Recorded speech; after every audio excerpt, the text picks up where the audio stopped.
Hey everyone. So the idea for this video came about when they unveiled the new Brig Ultimate.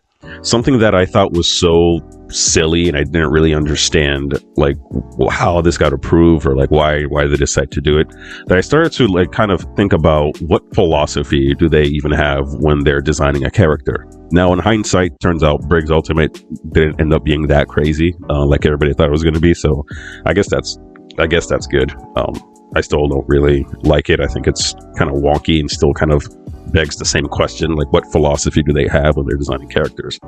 But yeah, so I started to think about and analyzing the characters and the different, categories, the classes.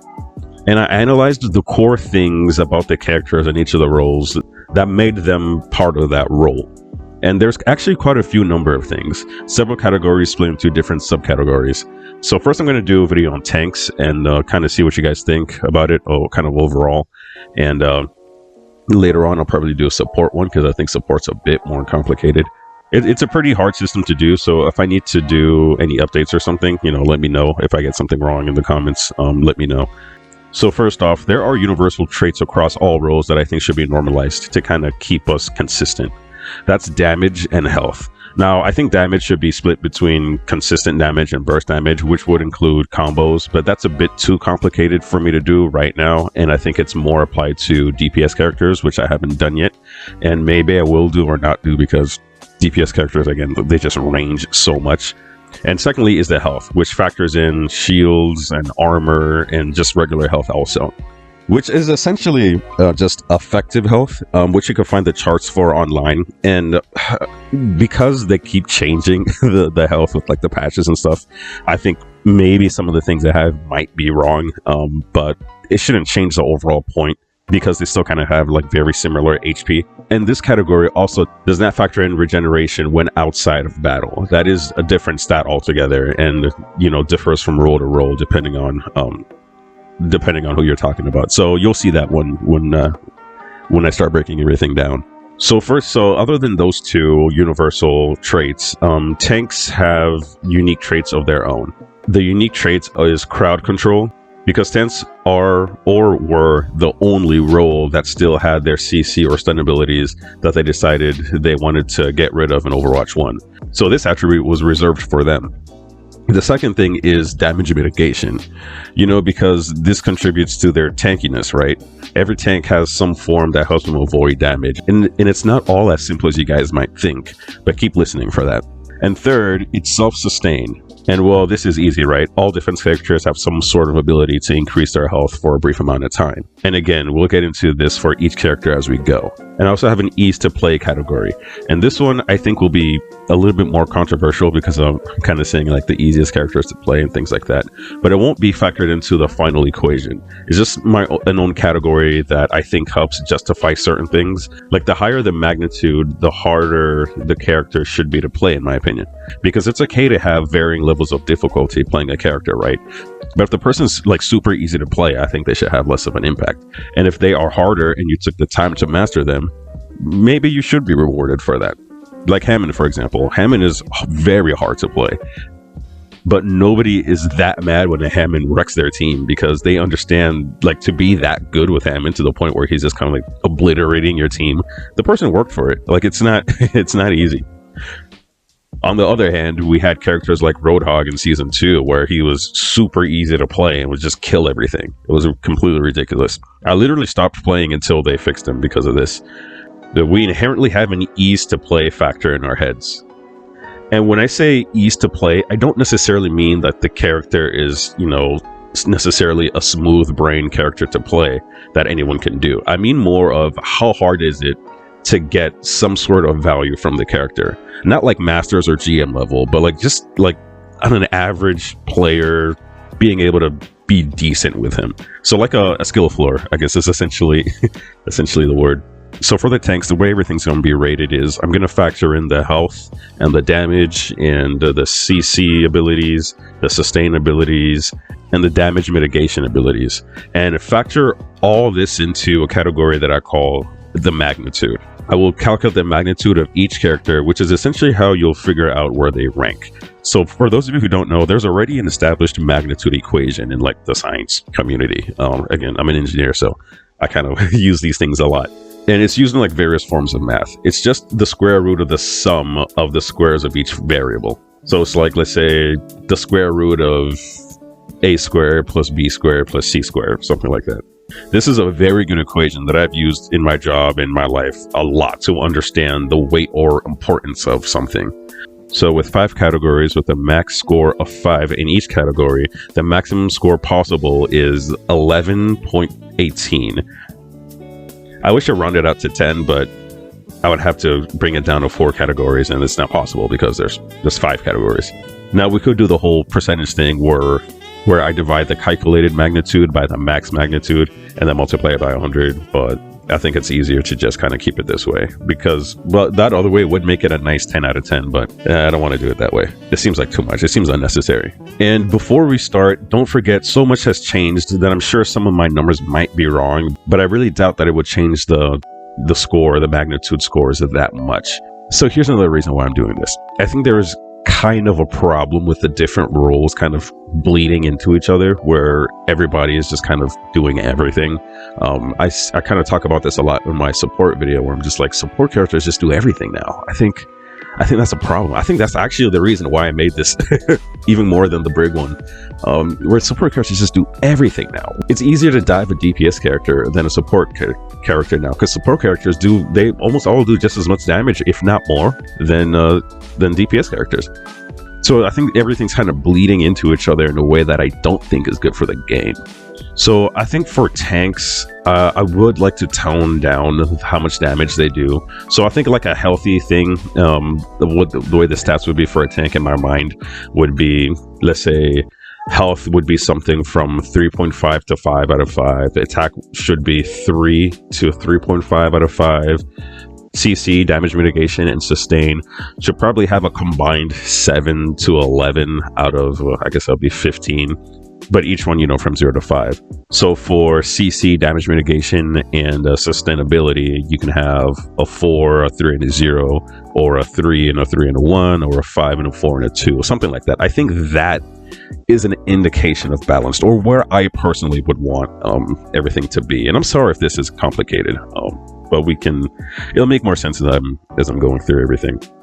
So I'm trying to show where things can be tuned to fix the damage problem, and I think damage-wise, everyone should be around 3 to 3.5. But all this could vary, and you'll see why. Because some characters, they have a 0 in a certain stat, and then they kind of make it up in their damage. So yeah, you guys will see that. It'll make more sense. So I decided to start off with Doomfist because I think that'll be the easiest one for me to talk about and easier for you guys to understand kind of how I'm going to be doing this whole thing. So yeah, let's start off with Doomfist and then we'll just go down the line. So for health, Doomfist has a 450 HP, which gives him a 3.5 in this category. Pretty low for a tank, especially when we start looking at the other tanks, and he has no shields or armor or anything like that, meaning his health is straight to the point and doesn't really provide anything else. So I'm putting him on the low end of the tank character HP. Now, his ability to avoid damage and generate HP is a separate category, remember? So we'll get into that in a bit. As for Doomfist's attack, he is very powerful. He has great burst and very powerful and consistent AoE damage. He gets a 4 over here. His Seismic Slam is a kill everything that's dying in this area move. That's kind of actually funny. But that's not why I have him rated so high. The reason I have him rated so high is because his punch affects everyone affected equally. Personally, I think it's insanely powerful, especially when empowered. And for those of you who've seen my How to Fix Doomfist series, which was kind of the flagship series of that kind of put my channel on the map, the way I had changed his punch was that the primary person you're punching takes the full damage, and everybody else around the person takes a percentage of the damage, instead of just everybody, punching 3 people into the wall where they all take 80 damage at the same time, and at the same time giving them all a stun. I think that's wildly strong. So I do think that could be turned down a bit, but we'll elaborate at the end when we get into the magnitude section. So yeah, the fact that everyone caught up in it takes full damage, it's so strong. And the AoE is large, huge. Maybe more damage to the main target and less to everybody else, if I were to kind of kind of shift things around. Same with his slam.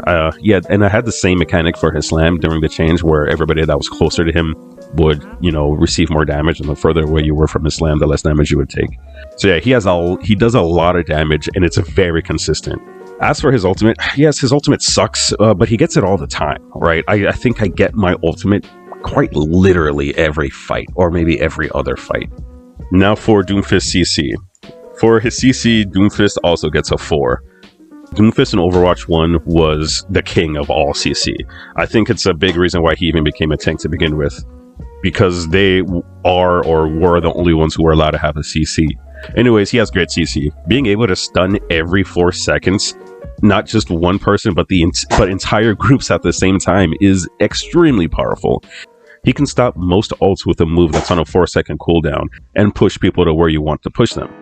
And actually, it's less than 4 seconds, because after I engage, I punch somebody into a wall or punch them out of position, and then I put up my power block, and then I get my punch right back. So it's actually like every 2 seconds on average that you get these really strong punches. So yeah, that's why he gets a 4 out of 5 for CC ability. As for damage mitigation, you might think that Doomfist damage mitigation is his power block, and I guess maybe it's decent. It's a great way to not take damage and stall long enough for all your other cooldowns to come back. However, that's not his main method of mitigating damage. Instead, Doomfist's main method of mitigating damage is his evasiveness. Also something if you listen to my How to Fix Doomfist series. Doomfist being able to run around as much as he does just prevents him from taking damage. He's just extremely hard to shoot. So yeah, he gets a 4 here. When I'm seismic slamming and punching, nobody can really hit me. Even up to masters, it's very difficult. Imagine this. I slam into a fight, punch, power block, get empowered fist, and punch again, and then slam out. That's 4 things that either reduce my damage or prevent me from taking any damage at all. Not to mention that I'm constantly gaining HP doing this, but that's in the next category. But yeah, his evasiveness, just like Overwatch 1, is his superpower. And different tanks do this differently, as you will see. Next is his sustain. This one's obvious and one of the best in the game. The fact that the more he fights, the more he heals it's good. It's really good. And he has so much AoE that he's just constantly getting a lot at the same time. The fact that it cycles so well is even better. So he gets a 4 in this category as well. We've all seen Doomfist doing 1v4s pretty effectively and lasting very long amounts of time. Again, you slam, you punch again, you slam, and you can cycle that really well because of the power block. And each of these gives you a good amount of HP because, again, you hit so many people. Everyone he hits gives him health, an equal amount of health, which is something I also changed in my How to Fix Doomfist series, where I think the main target that he hits should give him the bulk of the HP and everybody else should give him a certain percentage of HP, because again, if all his moves affect everybody equally, I think it's a little wild. So yeah, he has fantastic sustainability, something I don't think is a problem for Doomfist being so powerful. And as for the ease of the character, Doomfist is not an easy character to play, so he gets a 2 over here. Landing your punches, having the right positioning, and learning when to get out of a fight are really hard things to do, especially managing your skills, because you essentially can blow your load and just kind of be stuck in a situation where you can't really get out. I do think he's a hard character to play correctly enough to get value from. And I don't mean Masters or Diamond level of play. I mean more kind of being good with him in, just say, Gold or Plat or something like that. So as for the character magnitude, Doomfist magnitude, after calculating everything, his magnitude is 8.7. Now, most of his stats are in range of what I think they should be. However, the sum of his CC, damage mitigation, and sustainability is 12, which I said should max out maybe at 11. But I think 12 is okay, right? But so what I would do is reduce his sustainability a bit, kind of the way I said it earlier, but not by hard numbers, more of execution. Like I said in my Doomfist rework video, the closer you are, the more damage he does to you. The further away you are, the less damage he does to you. Same with his sustainability. So the closer you are, the more health he will generate when he attacks you, and the further away you are, the less health he will generate when you get hit by one of his moves. I think his overhealth should be affected by how close he is to his target when attacking. Meaning the further someone is from his slam, the less charge he gets from them. or he only gets the full 50 over health from the character he's targeting from his rocket punch, and maybe 50% from everybody else that's affected by the AoE of the punch. Rewarding position and making it harder to get will bring it down to a 3 in my opinion, even though it might still average out at the same amount of health obtained, since he will get more from closer targets. And same with his damage output. I think it's a bit wild that everyone takes the equal amount of damage for the AoE punch. So I think that people closer to him should take more damage and further away take less damage. So I think those two things, if they're kind of tweaked to be a little weaker, would probably bring him back down to earth, where I do think maybe everybody in the game is doing a bit too much damage. And I think doing a ton of damage is something that probably should be reserved for DPS. But, you know, we'll see how that goes. So now let's do Wrecking Ball. So for Wrecking Ball's health, this man has an effective HP of 764. This character cannot die, especially with everything else he has. But yeah, it's very straightforward. 5 out of 5, easy here. Not much to say. I think he's only second to, I think, maybe Diva. So yeah, 5 out of 5 overall health. 764 is ridiculous. As for attack, he gets a 3 for me. I don't think he does that much damage, to be honest. Even all the combos he does, when he just kind of comes out of nowhere and try to get the squishy, like, he doesn't normally get the squishy like that. Like, maybe he does if the squishy's not getting like healed or anything, or he like drops like right on top of them, but I don't think he does that much damage, and I think his damage is in a good spot of kind of where I would want a tank damage to be, well, depending on the tank. I think his main thing is that he does enough damage and disruption that his teammates kind of get the kills for him, or kind of confirm the kills for him, because you almost can't ignore him because he's just so chaotic, which I think should be the entire purpose of tank characters, right? Just, again, making space. So next for the category of CC. So originally I had him at a 2.5 in this category because I was only really thinking about CC as kind of like the boops and the slams and the stuns and things like that. And although he could do that a lot, it wasn't like anything too significant, right? Where he kind of hits you with the ball, you kind of move around a little bit, and he slams on top of you, you just kind of go up and down, and it's just, it was more annoying than anything, right? But then when I finally got through the scripts to where I got to Winston, I thought to myself that the ability to disrupt should be factored into this, because it essentially is a form of crowd control, right? And so this is one of the things, let me know in the comments if you do think it should be in this category. But I do think the ability to kind of just create chaos and destruction in a certain area, I do think that is CC. It's very oppressive. So with that in mind, for this, I will also give Hammond a 5 out of 5, because there is nothing scarier than a relentless ball attacking your squishies. It forces you to peel and hope to mitigate everything enough for somebody to kill him or stop him, or else everybody just falls apart. Like, if I'm playing against a really good Hammond, I can't do anything. Like, I just have to stay with my support characters and try to protect them, and then, you know, hopefully somebody, a May freezes him or walls him off, or Anna sleeps him or something, and then we could all just kind of pounce on him. But you can't do much. Like, you have to stay with your team. So he really kind of controls kind of what you're able to do. As for damage mitigation, this guy is the only character that has better evasiveness than Doomfist in the game. With having everything else, he is the most mobile character in the game. Yes, he's huge, so easy to hit, but he's still, like, fast. Like, very fast and very vertical. He runs away so fast that you kind of waste your time shooting him. And it's also very annoying. Because, yeah, he's big, you could kind of hit him, but then he's just gone. So you just spent all this time kind of unloading all your stuff onto him, and then he just kind of leaves, and it's just like, okay, well, what do I do now? You got to start shooting everybody else that's been shooting at you the whole time. So yeah, he still gets a 4, however, mainly because of his size. Yes, he runs away, and his speed makes up for, you know, how much easier it is to hit him, but he's still just so big, it mitigates the damage he can, well, mitigate.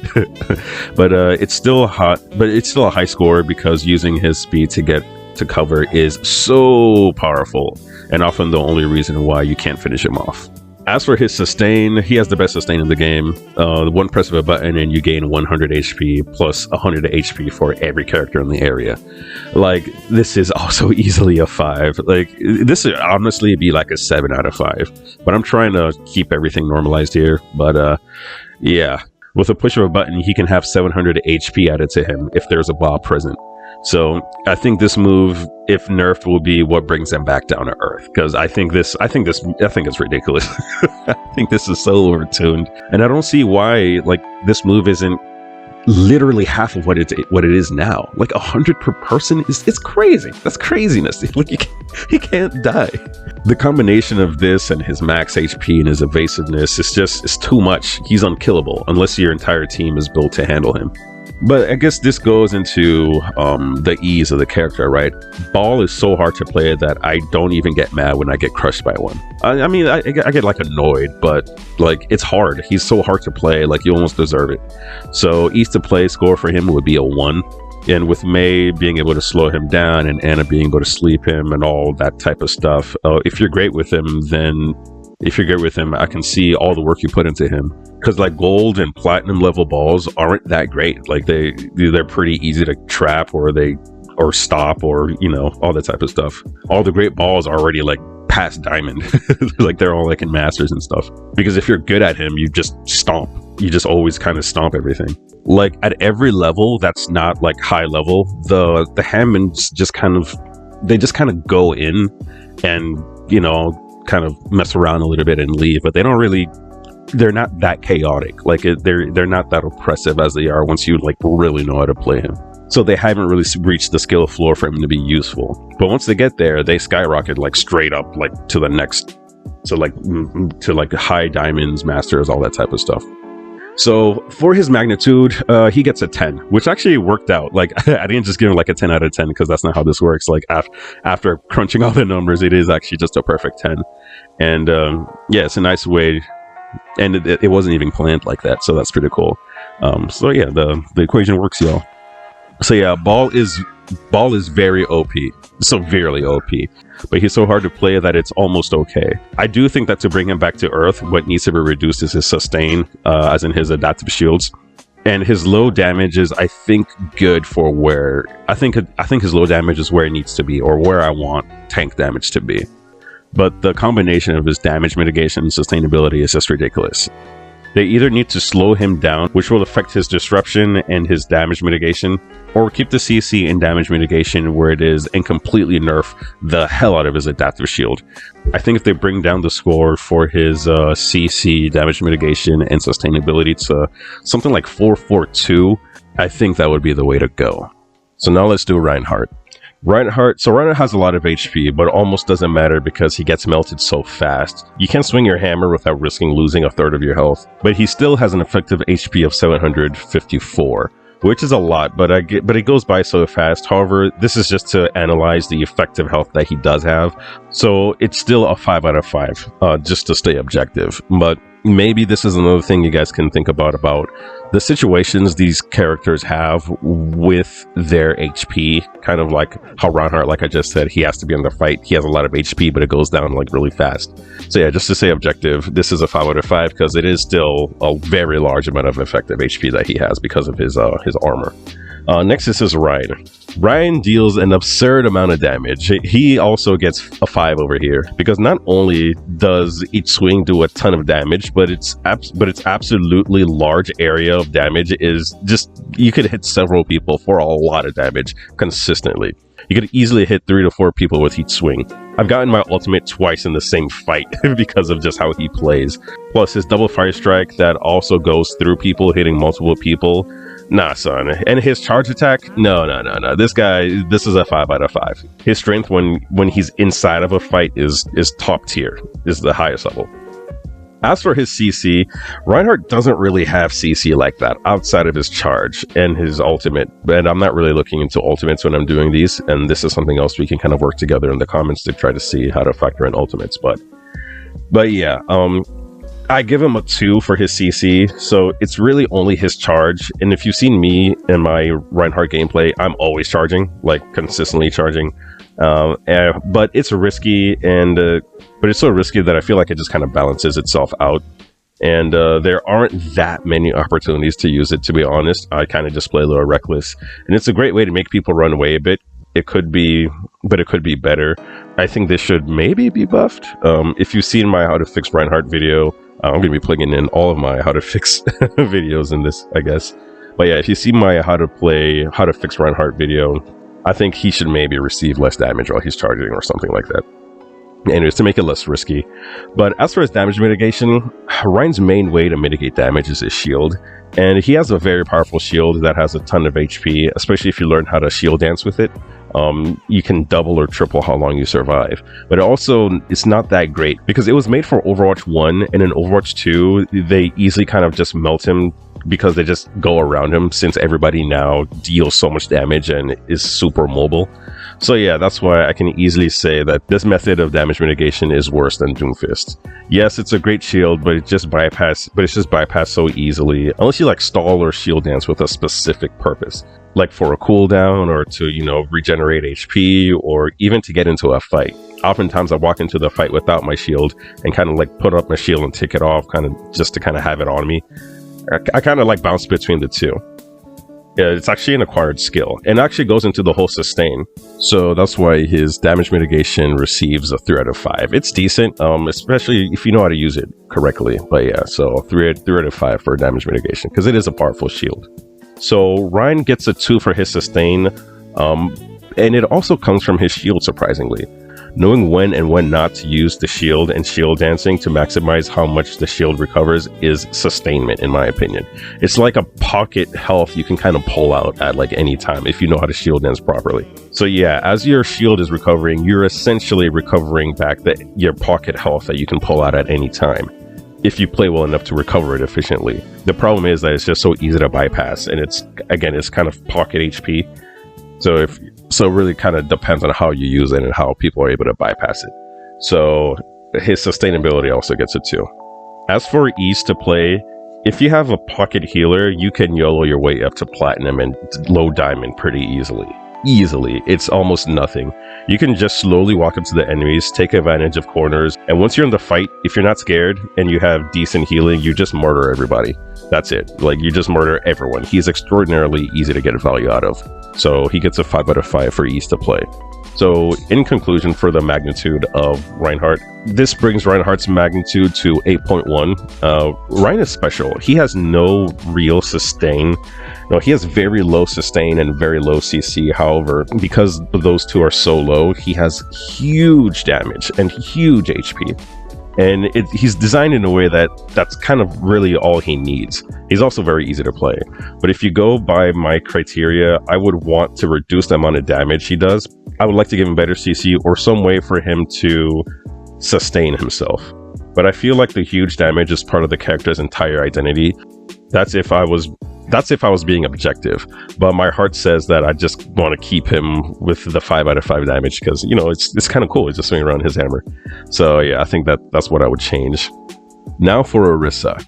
Orisa has an effective health of 668. This gives her a score of 4.5. Not much to say here, plus the fact that she gets to attack from a distance. Now, the further you are, the worse your damage is going to be, because they just nerfed her and completely fell off a cliff damage-wise. But having such high HP and armor while being able to fight from far away is definitely a great perk. Anyways, her attack is a 2.5 because ever since they nerfed her drop-off damage, her damage is low as hell, in my opinion. And I think that's a good thing. Again, my ideology is that there's just too much damage, and I think people are stepping into the DPS category a bit too much, a little bit overstepping. I personally think that she has the worst damage of all the tanks, including Winston, and I think that's okay. Not everyone needs to be doing so much damage, and again, I think this should be reserved for DPS. Anyways, not much to say here. Her CC, she has decent CC.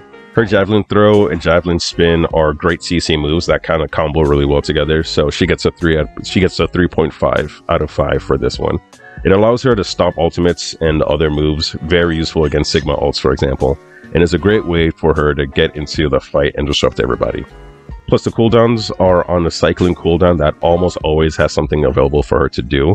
Plus, such a long-range stun, when used correctly, really can shut down players like Doomfist and Hog, completely.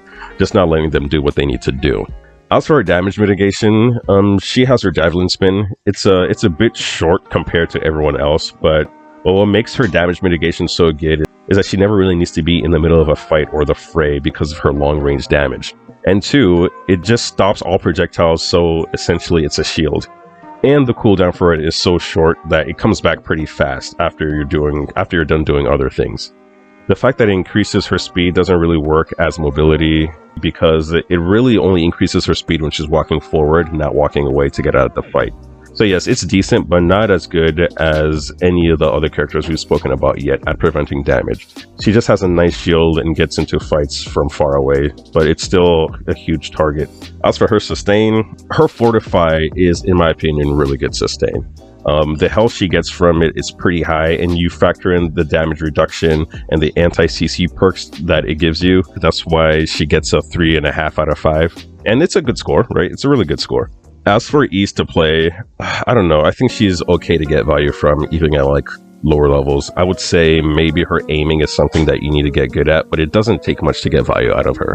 She gets value from just kind of existing and not dying and cycling through her cooldowns. Plus, infinity ammo and press and hold damage, you'll be alright. Just exist long enough for your teammates to get a pick. Now, this wasn't the case before the nerfs, but as of now, it is. Which is probably why she's kind of lower tiered. I think overall, everybody would agree she's lower tier than she was in Season 2. Anyways, as for her magnitude, Orissa's magnitude is a 7.53. And I think Orisa is around what I think a tank should be. She's great at holding the spot and surviving. Damage is a bit low in my opinion, but I think it's good for the game. But I think it's good for the game for damage to be reserved for DPS characters to do. The thing that makes her survivability so good is the fact that she can fight from a range, has 2 CC moves, a shield and fortify that she can cycle through. She just always has something to do. So yeah, I think she's in a good place for what I would want tanks to be like. So now for Roadhog. Roadhog has an effective HP of 700. Enough said, no armor or shields, or just straight fleshy goodness, and more effective health than Orisa, which I was surprised about until I looked it up. So he gets a 5 out of 5 for his health. As for his attack, his damage used to be a 5 out of 5, but now I'm putting it at a 3, but not anymore, and thank God. However, this brings up a unique problem for Roadhog because his entire defensive kit was built around him killing whatever did damage. So that was his defensive ability, to just kill what was killing him first. So now he's lacking defensive abilities and lacking in damage. He still technically can one-shot if you chain a person, walk into them, and then shoot them, but that doesn't happen anymore. There's too many ways to escape, and people have things they can do to get themselves out of there now, and it's clunky and not easy to do. So yeah, like I said, he used to be a 5 out of 5 for this, but now it's a 3, and I think everybody's happier with it like that. As for his CC, he has his hook, nice and easy. One of the best CCs in the game. Being able to hook people from Narnia into your team stuns them and gets them out of positioning and throws them off of the map if you so choose. I think it's really good. But I do give this a 4. The main problem with this, I think, is it's only one person at a time. Although it's very strong per person that it hits, it's not like everybody else's ability to kind of move everything around. And it's so easy to get out of. Like you see it coming. You see it coming a lot, and it's kind of easy to know when he has it and be able to get it out. But I think a 4 out of 5 is a very good score. There just isn't really much follow up to it anymore ever since they took down his damage. And yeah, he pulls you into him, and then his team can kind of take you out, and he can kind of put you behind corners and stuff. But yeah, I think a 4 out of 5 is a good score. As for his damage mitigation, Roadhog doesn't have any damage mitigation. Yes, you might say that when he takes a breather, he takes less damage, but that's not what I kind of define damage mitigation as, right? It's just kind of preventing damage. While you're taking a breather, you're still taking in damage, and you can't really do anything else. You could walk behind a wall or something like that, but it's not really preventing him from taking damage. The entire way he prevented taking damage before was that he would just kill the thing that was damaging him. But now he doesn't really kill anything that easily, so I can't... The damage he would do on this off-brand version of damage mitigation was so severe that you would have to factor it in, but because of the damage he does now being so low, I don't think that it counts. It counts as damage mitigation. Now, I believe that they said they wanted to give him some defensive ability in the rework they're going to be releasing maybe in maybe 2 or 3 seasons or something. So yeah, the fact that they want to give him defensive power because they removed his damage actually supports my philosophy of how tanks are designed. So next is going to sustain. Take a breather. Very powerful. He takes half damage while immediately recovering a ton of health and being able to walk away. He can't do anything while doing it. Again, before the scare part was that if he got a hook kill and then took a breather, he can get another hook kill and just kind of get two things that instantly kind of end the match. Everything was that he had another chance to one-shot somebody, right? So he would extend his life to hopefully hook another person and, you know, get another chance to hook and kill somebody in one hit. Now that the damage is gone, it doesn't really serve much of a purpose. Yes, he heals a lot, but it's, I don't know, like for what reason? Anyways, I'm giving this a 3.5 because, again, while he's healing, he's still taking damage. Like it doesn't really stop. But as for ease, before I was gonna say that he was 4 to 5 for ease to play, as in getting value at any level, since once you learn his combo, you just kind of go straight to diamond. But now, because he doesn't do that much damage, he still is easy, but he just doesn't do that much even if you do know how to use him, because they just nerfed his damage so much, or nerfed the hook combo so much. So yeah, he gets a 4. So as for his magnitude, he gets a magnitude of 7.88. He suffers from being built in a way where his main defense was killing what was trying to kill him, but then they took his ability to kill, so he doesn't really do any of that anymore. He still does decent damage, but it's just not how his kit was built around. I actually do like his damage now, kind of where it is, because I do think that's how much damage a tank should do, but it's weird because it keeps him out of the DPS territory. However, he does need a way to mitigate damage. But if he does get that, I think a slight nerf to be applied to his HP or sustain would be warranted. I have a very popular how to fix Roadhog video that I'll link in the description, but yeah. Hey everyone, if you're still watching, it means you're probably enjoying the video. So please like and subscribe, and maybe leave a message too, as it helps for the algorithm, which helps me keep making these videos. Also, don't forget to follow me on Instagram and Twitter to keep up with everything. And if you have a chance, check out my Patreon. It's one of the best ways to support the channel to allow me to keep doing what I do. So yeah, thanks everyone. Next, let's do D.Va. So D.Va has the most effective health in the game. Her effective HP is 779. On top of that, she also gets to fight from far away. Although she does have the most health, I do want to say not only is she so huge, but the position of her head being in the center of her body, kind of, you're always getting headshots on her. That's why this category is harder to rationalize than I thought. And again, please put in the comments how you think it should be calculated or factored. But either way, to stay consistent, I'm going to give this a 5 out of 5 because that's how I'm just looking at sheer effective HP for this. As for her attack, I give D.Va's attack a 3 out of 5. Maybe it would have been a 3.5 before they nerfed her bump damage, but I think she's at a healthy spot right now with damage. She can still burst down squishies and delete them, but it's not anything OP or annoying. And especially if you have like constant healing on the person, they tend to survive like a decent amount of times. It's also not like super consistent, right? Like she has it and then she doesn't. It's just like these like short waves of like high damage. And with all the healing and with the amount of healing in the game now, you often just end up surviving the burst down anyways. It's really enough to make whoever she's attacking run away. As for her CC, she doesn't really have CC like that. I'll give her a 2 just because, you know, she could kind of bump people around a little bit. But I guess the main thing is that she's able to kind of jump into a fight and kind of move everybody around and be kind of disturbing. So maybe a 2. Maybe a 2 for this would be fine. I think maybe even a 1.5, but I'll do 2 for now, just because she's pretty good at scattering people. As for her damage mitigation, she gets a 5. Defense Matrix is extremely powerful and not on a traditional cooldown. It eats almost everything in front of her very consistently. It's huge and she can fly. It's huge and she can fly with it and just gobble like everything up, like ultimates and everything. Tie that in with her mobility, although very slow and she's still like huge target. It allows her to get out of fights and run away if she needs to. So no, not as good as Doomfist, but tying this in with her defense matrix, I think deserves a 5 out of 5. For her sustain, I'll give this a 2. So slightly below average, because her main method of sustainability is her mech and demech mechanic, as in she kind of gets a second chance to come back at full HP, you know, when she's shooting you in her little baby form. And I guess maybe you don't really, at higher levels, you see how like really good players are kind of consistently getting it back and kind of able to survive long enough to come back to the full effective HP of 779 out of being like this tiny 150 HP girl. So I think that does deserve something. So yeah, her sustain gets a 2.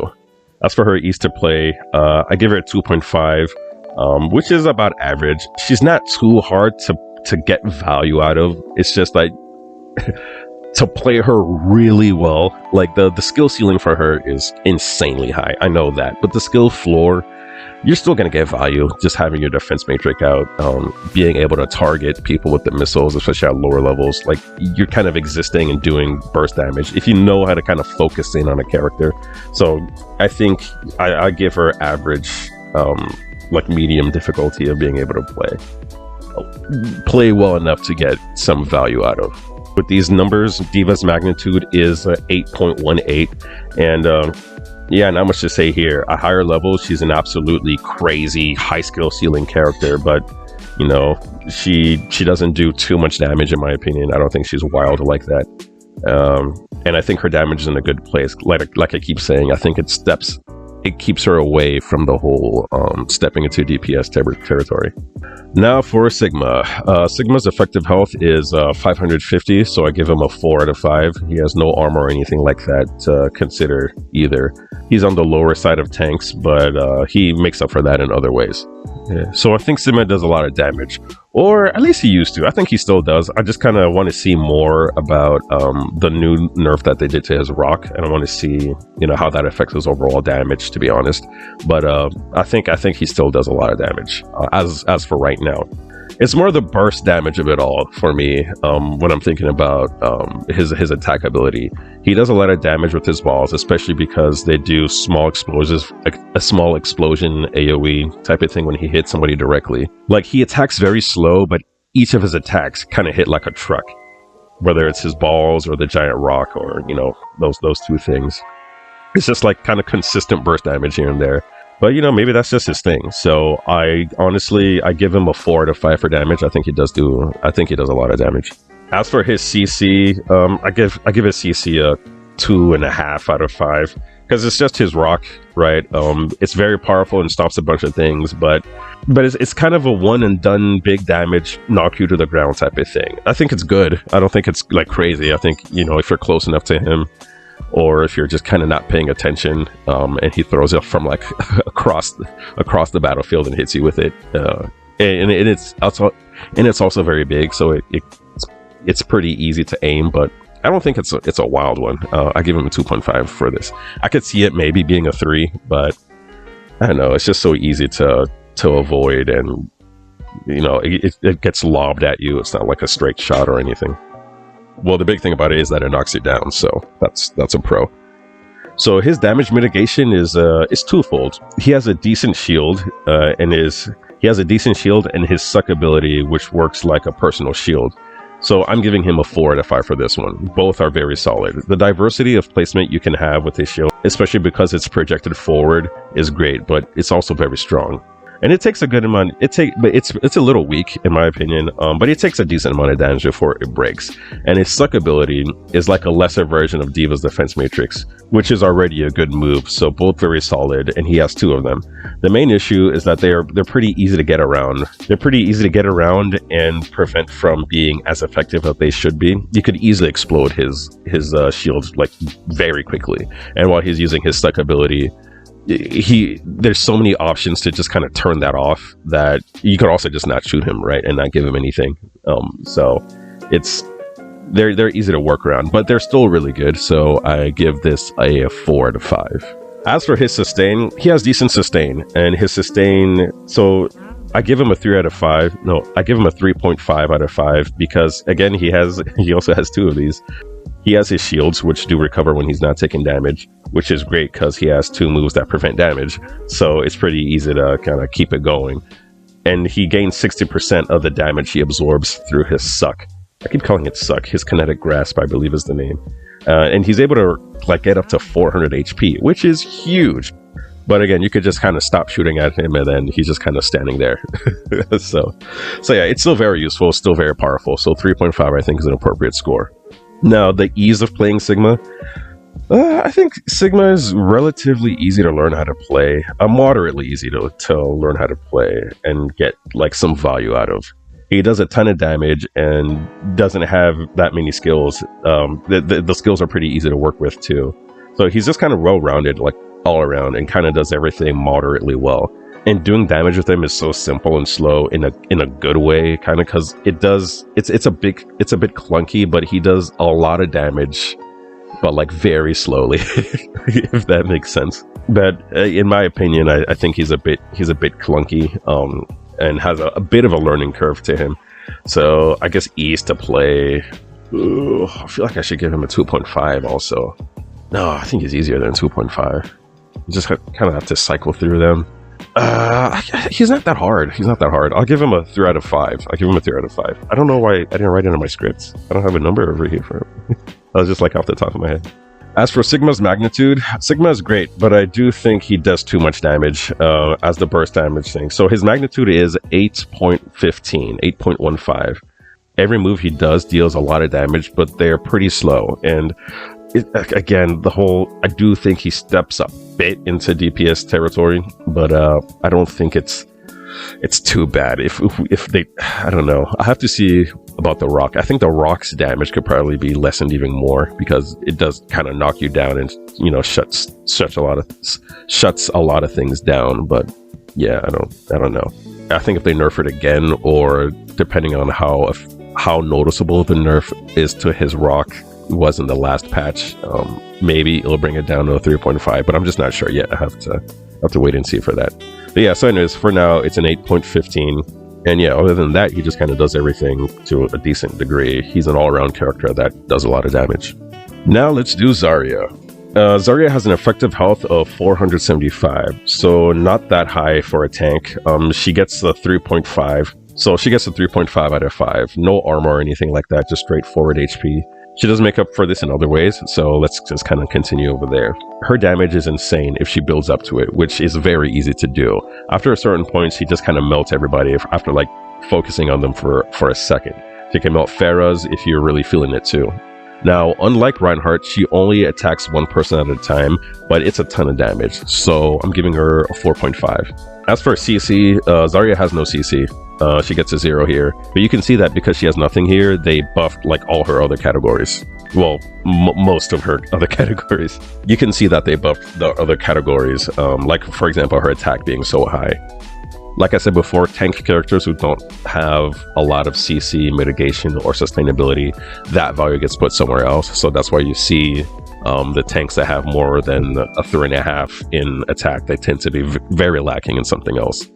For damage mitigation, she gets a 5 out of 5. 2 bubbles that essentially just cleanse her for several seconds and increase her damage. It's very, very strong.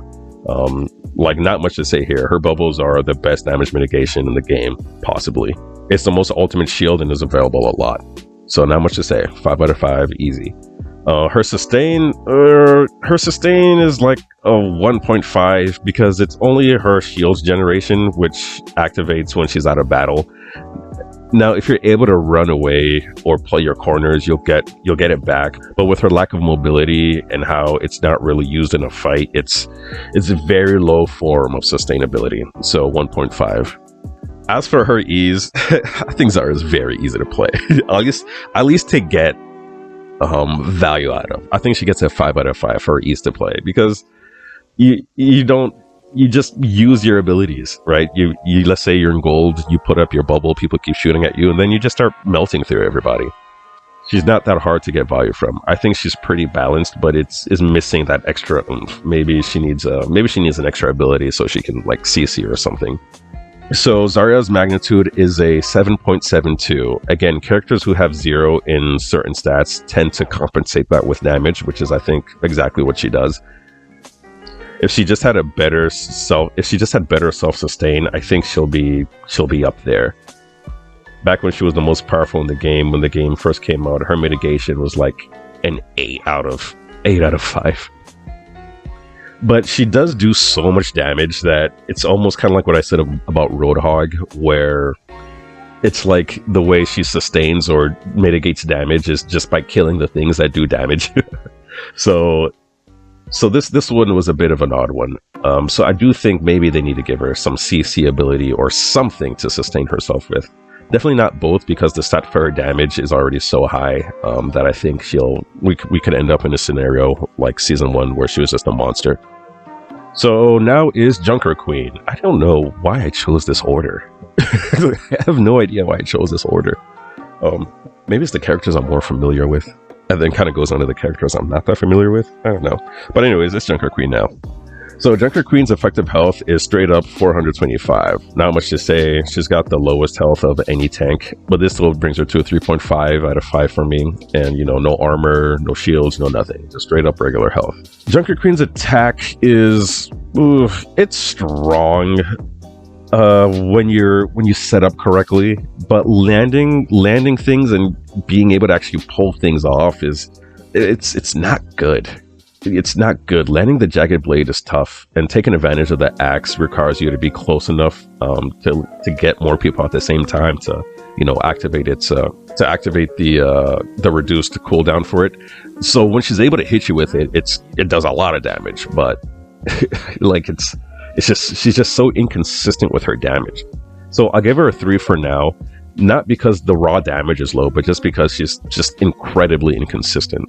As for her CC, it's definitely below average. I give her a 1.5 because her jagged blade being able to pull you towards her is very cool and useful for combos and things, but that's one if you're able to land it, and 2, it really kind of only pushes you towards her. It doesn't like disrupt anything. It doesn't even like stun you. It's just kind of a boop, like a really unnecessarily hard boop. As for damage mitigation, Junker Queen doesn't have any damage mitigation, which is a problem because she fights so up close. She pulls people towards her and she reduces her cooldowns by hitting multiple people. And I think this is actually a problem with her overall design, in my opinion. If anything, she needs some Doomfist power block ability more than Doomfist did. At least Roadhog was designed in a way where his damage mitigation was to kill whoever's making the damage, right? Whoever's doing the damage. But she doesn't do enough consistent damage to really stop anybody from hurting her. She's just, I would say she's probably the most vulnerable character in the most vulnerable tank in the game. As for her sustain, she's completely built around sustain, so she gets a 4 out of 5 for her sustain. Just about everything she does heals her, right? From Commanding Shout, which instantly gives her 200 HP, and her Adrenaline Rush passive ability. She's the queen of HP recovery, no pun intended. And honestly, I don't even feel like it's enough to make up for her low CC and non-existent damage mitigation, especially since she needs to fight at such a close range. As for ease to play, Junker Queen is very difficult to play, very difficult to get value out of. And not just early on, but through every single rank. She's very hard to play, and even when she's played well, she's not that good. She's just missing so much, which doesn't make any sense. The problem is that you consistently have to do a lot just to keep up with the other characters that can do a lot of the things she can do or can't do with the push of a button. From constantly healing yourself or even just getting into a fight, they all require you to do like a bunch of things perfectly, while characters like Roadhog just kind of push a button to heal and has a simple combo that used to be able to kill everything, or Reinhardt just puts up his shield and walks into the fight. Usually they compensate the lack of one of these attributes by giving the person a ton of damage, but nope, not her. Her damage is a 3, but only because it's just flawed. And although I give it a 3 where I said I wanted damage to be for 10 characters, for her it's a 3, but it's not good. Like, there's just a lot of problems with Junker Queen, in my opinion. They need to make her more consistent with her damage. Anyway, she gets a magnitude of 6.2, and I think that is perfect because I do think she's the worst tank in the game for several reasons, not including that she's terribly hard to play for no reason. But she has almost no CC, no damage mitigation, low HP for a tank, and and her ability to sustain herself is good, but doesn't make up for everything else that she's lacking. She needs a way to mitigate damage, especially because she fights so up close. Now let's do Winston. So Winston's effective health is also really high at 636. However, he has a huge head. So although it's comparable to Orisa, I want to give him a 4 like Sigma. So although it is comparable to Orisa, I really want to give him a 4 like Sigma, but I'll try to stay consistent because we're just looking at raw HP. But again, in the comments, man, we can dissect each of these categories and redefine them. So for now, I'll keep it at a 4.5. He just feels so easy to kill, although he has so much HP, and he has like such a huge head. Anyways, as far as attack, I give Winston a 3. I think his attack is low, but it hits several people at the same time, especially if you know how to use them. So I think it's very powerful, and I think it's exactly where he should be. If you see my other videos, I've mentioned Winston before, where I think Winston is like the most stable tank character that operates in a way that I think is very healthy for the game. Like whenever Winston is in the meta, we're in a good meta, right? He's not like Roadhog, where whenever he's in the meta, everybody's just kind of miserable. When Winston is playable, everybody tends to be happy. I think that also goes for Reinhardt a little, but I don't know if it's gameplay wise or just because people just like Reinhardt because he's a cool guy. But yeah, so he gets a 3 out of 5 for his damage. As for his CC, again, I was gonna give him like a 0 for CC, but I do think his CC is in his just play style, like jumping in the back line and putting up a bubble, so you know people trapped in the bubble can't be healed or they can't fight outside. It just blocks the line of sight for everybody. Like everybody just kind of gets very screwed, especially me as a Doomfist. Like I said earlier, I like to Sizing Slam and just kind of kill everything that's about to be killed, but there's a bubble, it just ruins everything. Now yes, you can punch through it, but you get what I'm saying. So yeah, so his CC is in his playstyle, and he's very effective at jumping in and out, and I think he's really good at that. I am giving him a 4 for his CC because of his playstyle.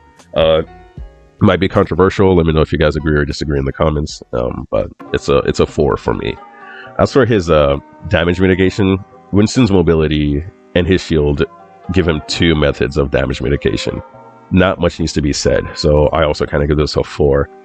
He's very mobile, so easily gets in and out of the fight. He's able to run away pretty effectively, and kind of like Doomfist, he just has it more. So that's there you go. He goes in and out. You can't really kill him. As for his sustainability, Winston gets a nice 0. He has no sustainability. He doesn't have anything that helps him heal. So it's a 0. So Winston is very easy to play. Like he's always effective, right? He's at almost any rank, just going in and just AoE damaging everybody just makes him. He's just effective. So yeah, he gets I'll give him a 4 out of 5 for ease to play because he feels squishy. Something about him just feels so squishy. When I'm fighting one, not necessarily when I'm playing as one though, because I get in and out so fast. But I don't know. The main issue is just knowing how not to die when you get into the back line, and you get your jump back so fast that his abilities are simple. He's mechanically also simple. He's very balanced and easy to play. So yeah, he gets a 4 out of 5 for easy to play. So Winston's magnitude ends up being a 7.82. And I think he's balanced. I think he's a balanced tank and just kind of does what he needs to do in a very simple way that doesn't bother everybody. And yeah, I think he's very healthy for the game. And lastly is Ramatra. Ramatra's effective health is 450, so it's an easy 3.5 for me in this category. And we'll get into his nemesis form, so don't worry. His attack, I think he does a lot of damage because he's able to stack things pretty well. He puts the vortex on the ground and just starts shooting you, so it's like a cross. He just stacks damage pretty well, even when he's in his nemesis form. And his nemesis form does a ton of damage when it goes through you, so it hits multiple people. It's pretty fast. His pummel is pretty fast, and it has good range to it too. So yeah, his damage is high because he's able to stack it on. I would give this a 3.5, but I feel like I feel like I'll give this a 4. Yeah, I think I'm going to change this as I'm writing it. I do think this would be a 4. So yeah, so I give Ramatra a 4 out of 5 for damage because he's able to just stack so much that it's really good. I give him a 4. He's a good answer to shields because he can shoot through shields, and he's really good at stacking his abilities. Whether he puts the vortex down and starts shooting you with his staff, or he puts the vortex down and starts pummeling you. Pummeling is also a ranged move that goes through people, so he's able to hit a lot of people at the same time. And it's just strong and fast and consistent. So I give him a 4 out of 5 for damage. I think this can be tuned down a bit in order to get him out of what DPS is supposed to do, but he's strong. Like if I'm ever playing Echo and there's a Ramatra, I always take the Ramatra and just start AoE damaging everybody, and it's it's very effective. As for his CC is cute, right? It's just kind of annoying at best. Like you just can't fly over it, and it does affect you vertically. The Ravenous Vortex, I feel like it's more for the damage at this point. It kind of slows you down a little bit, but it's just to kind of have something to stack your abilities with. It does slow you down horizontally, but not by much. And a lot of times you don't even like really notice, especially since everybody's so mobile. They just use their mobile ability to get out of it. It's just good for area denials, which is, I guess, essentially a CC, right? So yeah, honestly, the worst thing about Ravenous Vortex is the damage, and it's not even that much. So you barely really feel it when you're moving horizontally because everybody has an ability to kind of move out of the way. So yeah, his CC gets a 2.5. For his damage mitigation, I give him a 3.5. His shield is very effective. It's not there for a long time, but just stops damage in a very wide area. It's very strong, and plus, because it's temporary, a lot of people, it just kind of discourages people from attacking it because they know it's going to be gone, so they don't want to waste their bullets on that. They just kind of re-angle themselves. So it's not like Sigma's shield where you know that if you break it, you won't have it anymore. Like whether you break it or not, Ramatra's shield is just going to disappear regardless. Plus, he's got his regular block ability in Nemesis form, which is fine, right? It's cool. so yeah, it's fine. This is fine. I give him a 3. As for his sustain, I give him a 5 out of 5. Being able to go into the extra health you get from going into Nemesis form is huge. Like it brings his effective HP to well over 660, and that's like every 8 seconds. I think it's very powerful. I give him a 5. So yeah, he gets a 5 here. He just gets so much HP, armored HP, that just makes him very. It's just a lot of health to come back to just kind of put on himself. As for ease to use, I'll give him a 2. I'll give him a 2 out of 5 because he's harder to use than average. There's quite a learning curve to him. You got to get used to the ways of going in and out of Nemesis form and engaging and disengaging and things like that. There's a very specific flow to him that makes him effective, and if you don't do it correctly, you're pretty easy to kill. He still feels clunky to me, but he's mostly okay. Like, he's not that bad. You just need to kind of actually try to get good with him. So Ramatra's magnitude is 8.47.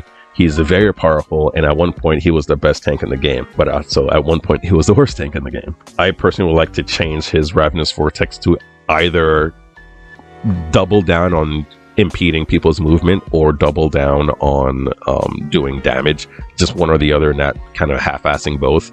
But it's whatever. And also his survivability, the way he cycles in his survivability with his shield, his Nemesis form, HP that adds onto him, and his block is insanely good for survivability. So that's why he got a 5 out of 5 there. So yeah, 8.47 is I think a very solid score. So yeah, that's all the tank characters, and I decided to do the tank characters before doing the DPS or the support characters because DPS is just way too long. There's so many different subcategories because, how do you compare the regular, Call of Duty shooters like McCree, Soldier, and Sojourn to characters like Junkrat and May and, all those other weird characters. So, and support characters are the group that I have like the biggest gripe with, if I'm being honest. I think they do too much, and I want to get the system right before I tackle them. So yeah, that's why I decided to do the tanks first. Again, for those of you tuning in for the first time, I've been saying that supports were the most powerful role in the game since like January, especially Anna. Anyways, this guide or video is more to kind of judge tanks and kind of see where they're OP or overpowered or underpowered, because I have started to question the design philosophy of a lot of these characters, especially after the whole break thing, which ended up not being that bad, but I'm just kind of like, what are we doing here, guys? So let me know what you think about this system, where it could be modified, what you liked or didn't like, and you know, where you think I'm wrong too, and how we can just kind of improve this overall system. I want to improve this so we can actually come up with a good community standard of how, you know, where we have a standard of how characters should be designed. So yeah, let me know what you guys think. So yeah, that's all I have to say. This is a pretty long video, so don't forget to like and subscribe and leave a comment for the algorithm. And don't forget, I love you.